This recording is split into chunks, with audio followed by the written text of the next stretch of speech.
Hi, I'm Rita Wilkins, also known as the Downsizing Designer. So if clutter is a problem for you and you declutter and then the next thing you know, it's already recluttered, this video is for you. So try to listen to the end because I have 5 habits that can help you not just declutter, but prevent the recluttering. So these are some habits that I've been working on for myself for many, many years, and they do work. So there's no doubt that too much clutter in your home can stress you out. When you're constantly surrounded by messes and too much stuff, it impairs your brain's ability to make decisions, and that impacts your ability to focus, to concentrate, and that becomes a vicious cycle, causing more stress and more clutter.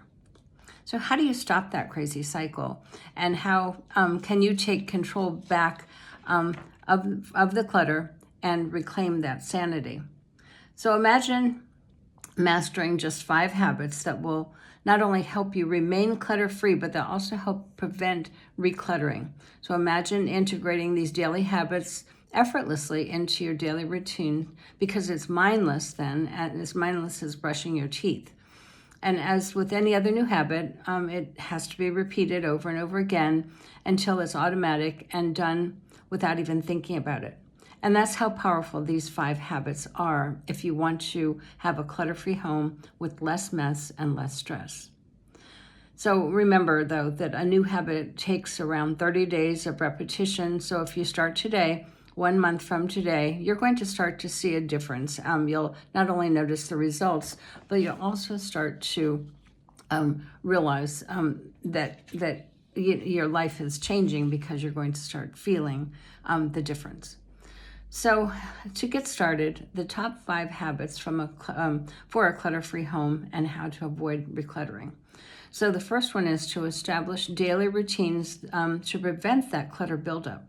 So that means make your bed every morning, wash the dishes as soon as you've eaten, maintain clutter hotspots, those places right inside the door where you drop everything, or the kitchen table or kitchen counter.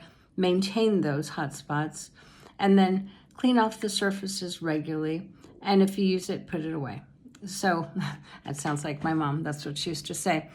These simple routines, once they become habits, will keep your home neat and organized and prevent the clutter buildup. The second is to assign a designated place for everything. So it's basically called a home for everything. So put the items back into the same place so that you and others in your family will always know where to find them. So I think of, like a kitchen drawer. Where do the knives go? Where do the spatulas go? Where do the serving spoons go? And if everyone realizes that's where they go after, you clear out the dishwasher, it's just automatic that that's what happens. So having a home for everything restores order. It helps you stay organized, and it improves the productivity and prevents clutter buildup. The third habit is to develop simple systems to organize and manage paper and digital clutter. So paper clutter, digital clutter is a big thing these days. So create a plan and a system for dealing with that physical clutter, the bills, the mail, the junk mail, the important documents. So each one of these should have a plan and a system behind it. Where do they go when they come in the house? So create a plan and a system for managing the digital clutter, and that's your emails, your texts, your files, and your photos.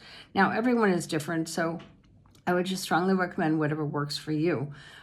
So I guess for me, as soon as I get mail in, it goes right into a pile, and I either deal with it right that minute or, by that evening, it is dealt with. And then digital clutter, the email clutter, every single day I'm clearing out email clutter, texts, and that kind of thing. And funny because I had run out of storage, and then it was requiring me to do that, but that then became a good habit. So the goal then is touch it once, stop wasting valuable time and energy by planning in advance that you will how you'll deal with that incoming paper and digital clutter. File it, act on it, dispose of it, delete it, or delegate it. And number 4 is practice weekly resets. So this is really important.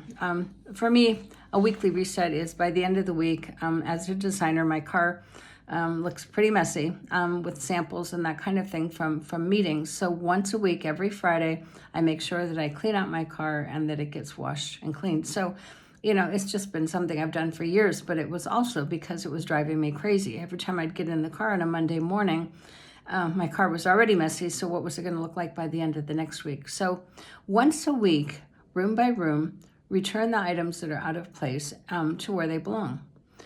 Donate or discard all the excess items you no longer use to prevent that clutter buildup. And clear and organize clutter hotspots to avoid recluttering.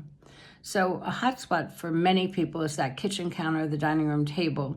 So what are you going to do to find a home for everything so that doesn't get that buildup of extra clutter? Number 5 is to embrace mindful consumption. So practice that one in, one out mindset to create and maintain the balance and control over incoming items. So if you're shopping every week for clothing and then you're wondering why you don't have room in your closets, just try to be more mindful about it and be intentional about what you allow into your home. So several years ago, it came up on holiday time and my boys both said, "Mom, we don't want a lot of gifts." They both live in smaller homes. And at first I thought, that hurt because I love buying them gifts. But the reality is they didn't want them. So then I had to reinvent and be more intentional about providing more experiences like tickets to shows and things like that were more meaningful to them, and then it didn't clutter their homes. So another way to embrace a mindful consumption is practice minimalist principles by decluttering, of owning and keeping only what you need, what you love, and what you're going to use. Things that add value to your life. Otherwise, just get rid of it and don't let anything else back in.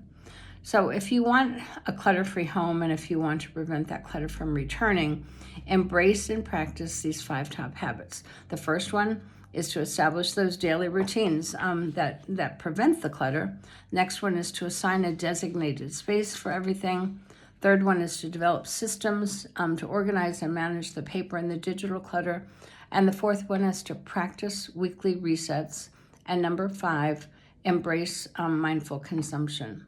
So adopting these habits might seem challenging at first, but remember, every step you take toward a more organized and clutter-free home is a step towards a calmer, more focused, and stress-free life.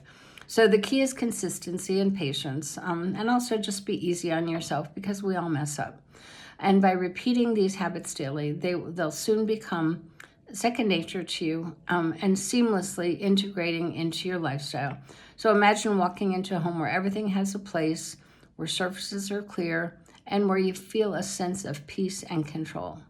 And so when you embrace these 5 habits, not only will you maintain a clutter-free home, but you're also going to cultivate a mindset of mindfulness and intentionality.